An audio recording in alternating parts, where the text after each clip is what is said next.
Mechanical injuries के अंदर हम लोगों ने सबसे पहला हमारा टॉपिक था एब्रेशन से रिलेटेड। एब्रेशन वाला टॉपिक हमने कंप्लीट कर लिया था। आज हम स्टार्ट करेंगे कंट्यूजन या ब्रूजेस। ये हमारे पास जो आपके पास स्क्रीन शो हो रही होगी, सबके पास मैंने शेयर कर दी है प्रेजेंटेशन। कंट्यूजन या ब्रूजेस हम उसे कहते हैं जहां पर एक नील का निशान पड़ जाए। जैसे अगर हमें कोई ऐसी हार्ड ब्लंट सब्सटेंस से कोई ऐसा चोट लगती है जो कि जिससे जो है हमारा खून जिस्म का जो है वो स्किन के नीचे जम जाए, तो उसे कंट्यूजन या ब्रूज कहते हैं। इसकी आपके सामने ये पिक्चर शो हो रही होगी, इसको आप देख लें कि कैसा जो है वो इसका दिखता कैसा है ये चोट का निशान। अच्छा, इसके बाद हमारे पास जो है ये कंट्यूजन के अंदर जो चोट लगती है उसके लिए जो वेपन जो है वो इस्तेमाल होता है वो हार्ड ब्लंट सब्सटेंस होता है। अच्छा, इसकी डेफिनेशन ये है कि effusion of blood into the tissues due to rupture of subcutaneous vessels. Vessels क्या, यानी कि जो खून की नालियां बारीक बारीक हमारे स्किन के नीचे मौजूद होती हैं। जब हमें कोई चोट लगती है तो वो जख्मी हो जाती है, यानी वो रप्चर हो जाती है और वहां से ब्लीडिंग, इंटरनल ब्लीडिंग जिसे हम कहते हैं, वो होना शुरू हो जाती है। और इंटरनल ब्लीडिंग होने की वजह से वहां पर जो है वो एक निशान सा पड़ जाता है, या हमें जो है वो अपनी स्किन के नीचे बिल्कुल क्लियर नजर आने लगता है कि भाई हमारी जो है स्किन के नीचे एक खून का, यानी शब्द इनिशियली जो ये निशान होगा ना, वो रेडिश होता है, हल्का सा पिंक रेडिश, फिर उसके बाद जो है इसका कलर चेंज होता है। और इसकी जो है वो इम्पैक्ट जो पड़ता है वो ब्लंट फोर्स। ब्लंट फोर्स हम उसे कहते हैं ऐसी चीज जो धारीदार आला ना हो। पत्थर हो सकता है, कोई सी मुक्का लगने से, स्टिक से या बार से, आयरन रॉड से ये चोट लग सकती है, गिरने से, फॉलन डाउन होने से लग सकती है।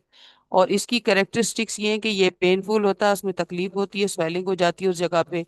और इर्द गिर्द के जो टिश्यूज होते हैं वो क्रश हो जाते हैं, उसकी वजह से वहां पर एक धब्बा सा पड़ जाता है।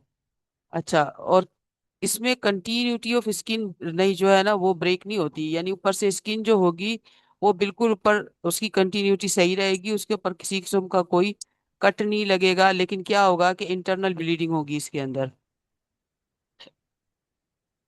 ठीक है, इसके अंदर जो है वो जो चोट होगी वो हमारी ऊपर से बाहर नजर आने में नहीं होगी, लेकिन इंटरनल होगी, स्किन के नीचे होगी। ठीक है।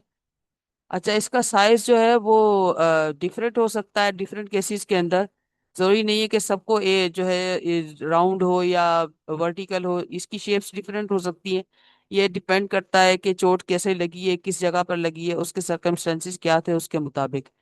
ठीक है, size varies from pin head to large, यानी एक सुई सुई के दाने के बराबर, एक उसकी नोक के बराबर से लेकर काफी बड़ा तक निशान जो है वो हो सकता है। इसमें सबसे जो है वो माइनर ट्रॉमा भी हो सकता है, यानी जो चोट है वो जो है वो बिल्कुल इसका लेवल कम भी हो सकता है बहुत, और बहुत ज्यादा भी हो सकता है। ठीक है। और अगर बड़े बड़े जो निशान है वो भी पड़ सकते हैं, लार्ज लार्ज ब्रूसेस भी हो सकते हैं in area where the tissues are loose and vascular. अब ये वो कौन से एरियाज हैं जहां पर हमारे पास जो टिश्यूज है हमारे जिस्म के वो लूज होते हैं या सॉफ्ट टिश्यूज हम उसे कहते हैं।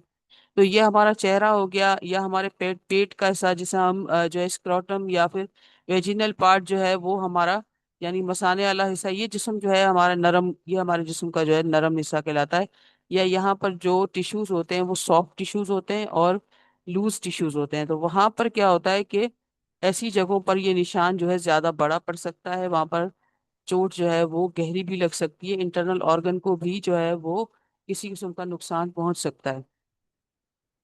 Moderate violence produce small bruises if tissues are strongly supported, यानी जैसे अगर हमारे जो जिस्म के जो टिश्यूज है, जैसे बोनी एरिया हमारा होता है, जैसे हमारी टांग है जहाँ पर हमारी हड्डी है और उसके ऊपर जिस्म का जो है वो गोश्त का हिस्सा है, तो वहां पर वो सपोर्टेड बाय बोन है।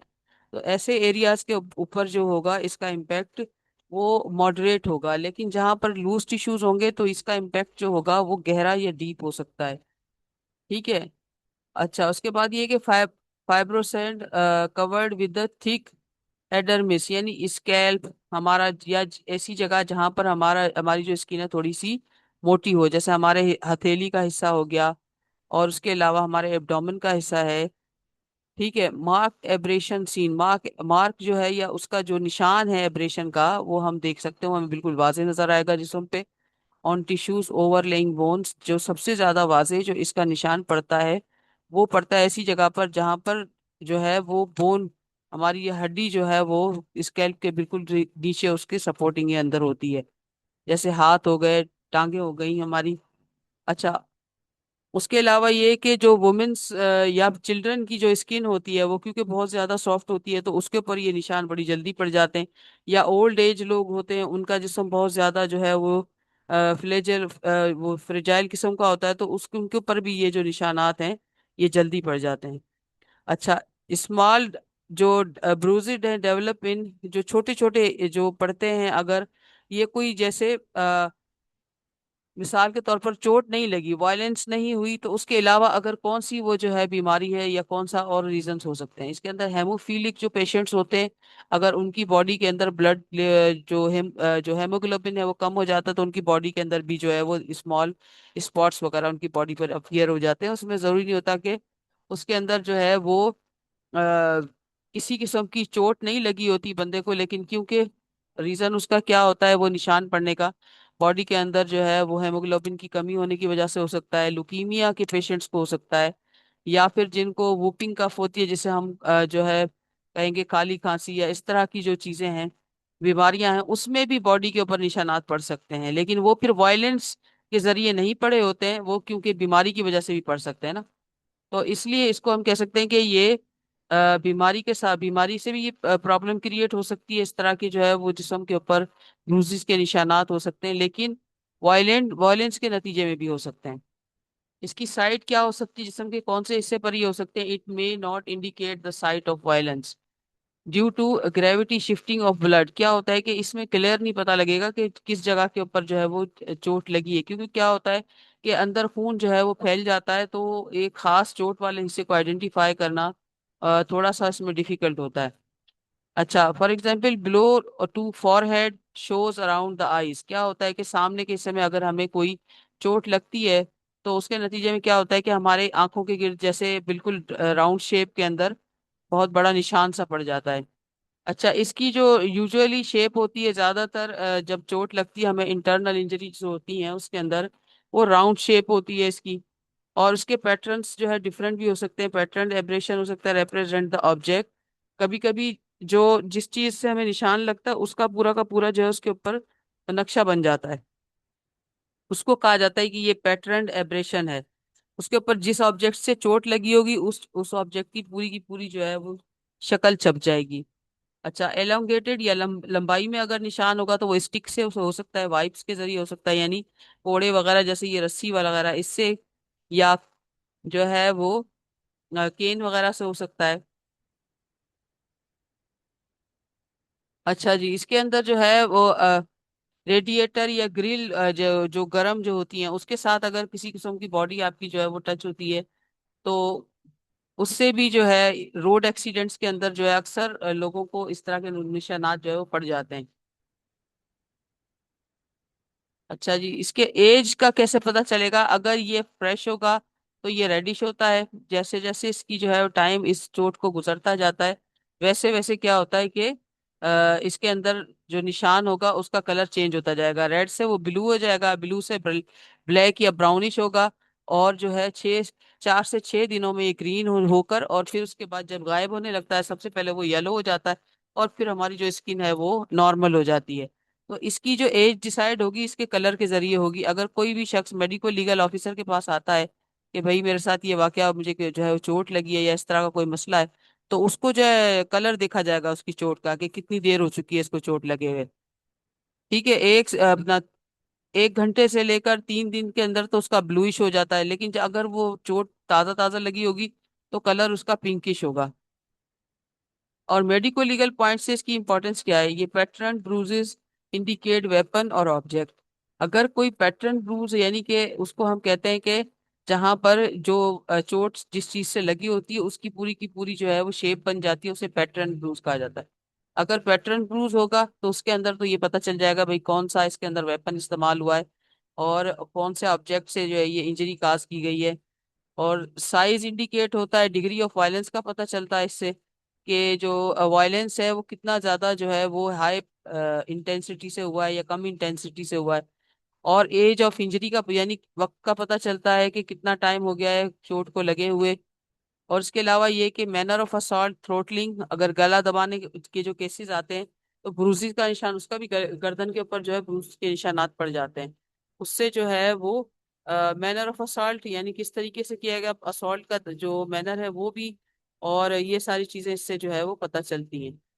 और contusion to internal organs lead to death, कभी कभी क्या है कि बज़ाहिर नजर आने वाली जो वायलेंट जो चोट होगी वो बहुत ज्यादा जो है हमें हल्की महसूस होती है, लेकिन अगर उससे अगर कोई इंटरनल इंजरी हो जाए और इंटरनल ऑर्गन डैमेज हो जाए, तो ऐसी सूरत हाल में मौत भी इंसान की वाकई हो जाती है। कभी कभी जो है वो इस तरह की जो है चीजें देखने में आई हैं, लोग नजर आता है कि उनको कोई चोट नहीं लगी हुई और इंटरनल उनको इंजरीज ऐसी जो है वो हार्ड किस्म की जो है अंदर से हो जाती है। जैसे कभी कभी जो है वो लगता है कि बंदा बिल्कुल फिट है, लेकिन इंटरनल उसको इतना चोट गहरी लगी हुई होती है, उससे इंसान की मौत भी वाकई हो जाती है कभी कभी।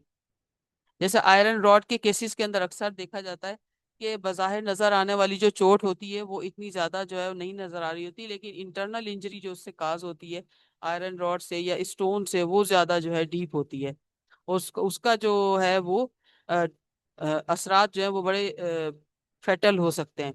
अच्छा, इसके अंदर जो है वो क्या क्या फर्क होगा अगर ये एक्सीडेंटल हो, होमिसिडल हो या सेल्फ इन्फ्लिक्टेड हो। देखें, ये चोटें तीनों में से कोई सी भी हो सकती है। एक्सीडेंटल भी ये इंजरी हो सकती है, होमिसिडल भी हो सकती है और सेल्फ इन्फ्लिक्टेड भी हो सकती है। अगर ये एक्सीडेंटल होगी तो presence of nature item seen on the site of crime like sand gravel, यानी अगर जो है एक्सीडेंटल इंजरी होगी, आपको पता है एक्सीडेंटल इंजरी ज्यादातर रोड एक्सीडेंट्स के केसेस में या इस तरह की जो इंजरीज होती हैं उसके अंदर क्या सिचुएशन होती है कि वो जहां पर ये एक्सीडेंट हुआ होता है वहां से मैटर एक्सचेंज होने की सूरत में जिस्म के ऊपर उसका मट्टी लग जाएगी, वहां के जो एरिया है वहां से कुछ ना कुछ चीज जो है वो उसके ऊपर लगी होती है। अगर ये होमिसिडल है तो size and shape of the bruise will correspond to the weapon, यानी सबसे बड़ी बात ये कि जो वेपन इस्तेमाल किया गया है, जो शो हो रहा है कि इस वेपन से जो है ये बंदे को कत्ल किया गया है या इस बंदे को जो है वो मारने के लिए कि जो वेपन यूज हुआ हुआ होगा उसके मुताबिक उसके साथ वो इंजरी मैच हो रही होगी। जैसे अगर प्लेस ऑफ इंसिडेंट से आयरन रॉड जो है वो मिलती है और उसके ऊपर जिस्म के जो है ब्लड लगा हुआ होता है बंदे का, और उसके ऊपर जो है अगर किसी किस्म के उसके बॉडी के हेयर वगैरह लगे होते हैं कि चोट अगर लगेगी किसी भी ऑब्जेक्ट से, तो उसके ऊपर जो है लोकार्ट प्रिंसिपल के तहत उसके ऊपर कोई ना कोई निशान बॉडी से कोई ना कोई चीज उसके ऊपर जरूर लगी हुई होगी, तो वो अकॉर्डिंग टू जो है कॉरेस्पॉन्डिंग टू द वेपन होना चाहिए, जो वेपन इस्तेमाल किया गया है उसके मुताबिक इंजरी को भी उसके साथ मैच होना चाहिए। कभी कभी जो है वो अक्यूज बताते कुछ और हैं और असल में होता क्या है, तो फिर वो उसके अंदर फर्क आ जाता है। तो इसका मतलब है कि जो उन्होंने स्टेटमेंट दी है या जो चीज वो बताई जा रही है, कभी कभी आई विटनेस भी झूठ बोल रहे होते हैं, तो उससे भी इस तरह पता चलता है कि इनकी स्टेटमेंट कितनी सही है। कि जो बंदे को चोट लगी है जिस चीज से वो बता रहे हैं उसी चीज से चोट लगी होगी, तो वो बिल्कुल कॉरेस्पॉन्ड टू जो है क्राइम वेपन होगी। यानी जो बात जो अगर वो कह रहे हैं कि भाई हम पे हमला जो हुआ था वो डंडियों से स्टिक्स के साथ किया गया था, और जो चोट लगी है जिस्म के ऊपर वो स्टिक्स के साथ कॉरेस्पॉन्ड नहीं है, वो शो कर रही है कि राउंड शेप में है, उससे ऐसा लग रहा है कि कोई पत्थर वगैरह से चोट लगी है, तो इसका मतलब है उनकी स्टेटमेंट में कहीं ना कहीं जो है वो झोल है। अगर स्टेटमेंट के अंदर झोल होगा तो वो भी उसके अंदर भी जो है वो उससे भी जो क्लियर होगा कि जो उसकी इंजरी है या जो उस बंदे की स्टेटमेंट है वो दोनों चीजें आपस में मैच हो रही हैं या नहीं हो रही। अगर दोनों चीजें मैच हो रही होंगी तो इसका मतलब है कि जो स्टेटमेंट है वो बिल्कुल सही है। उसके अलावा अगर सेल्फ इन्फ्लिक्टेड होती है तो सेल्फ इन्फ्लिक्टेड में ये होता है कि इंसान अपने आप को कभी भी इतनी गहरी चोट नहीं पहुंचा सकता हार्ड ब्लंट सब्सटेंस से, वो भी। तो ज्यादातर लोग क्या करते हैं कि जो कलर होता है या आर्टिफिशियल कलर्स होते हैं चित्राका वगैरह उसको इस्तेमाल करते हैं ब्राउनिश शेप देने के लिए, जिससे क्या होगा चेहरे को इसके ऊपर जो स्किन है उसके ऊपर एक एलर्जी वगैरह तो हो जाएगी और उस पर कलर भी शो होने लगेगा, लेकिन डीपली वो इंजरी नहीं होगी। यानी जो स्किन है ऊपर से उसके ऊपर बज़ाहिर एलर्जी वगैरह की वजह से रेडिश कलर आ जाएगा या ब्लैकलिंग या डार्क कलर शो होने लग जाएगा, लेकिन जो सराउंडिंग या डीप टिश्यूज होंगे वो बिल्कुल भी उससे मुतासिर हुए हुए नहीं होंगे, बल्कि क्या होगा कि वो अंदर से बिल्कुल ठीक ठाक होगा बंदा। ठीक है, यहाँ तक क्लियर हुआ? किसी को कोई सवाल करना हो तो कर लें, ये हमारी जो इंजरी वाला जो एक हमने टॉपिक पढ़ा है इसके बारे में।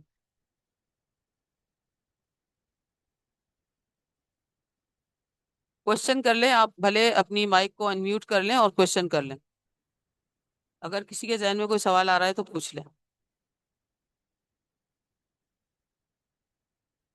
जी, किसी के जहन में कोई क्वेश्चन नहीं आ रहा? क्वेश्चन तो आ ही रहा होगा जरूर, या नहीं?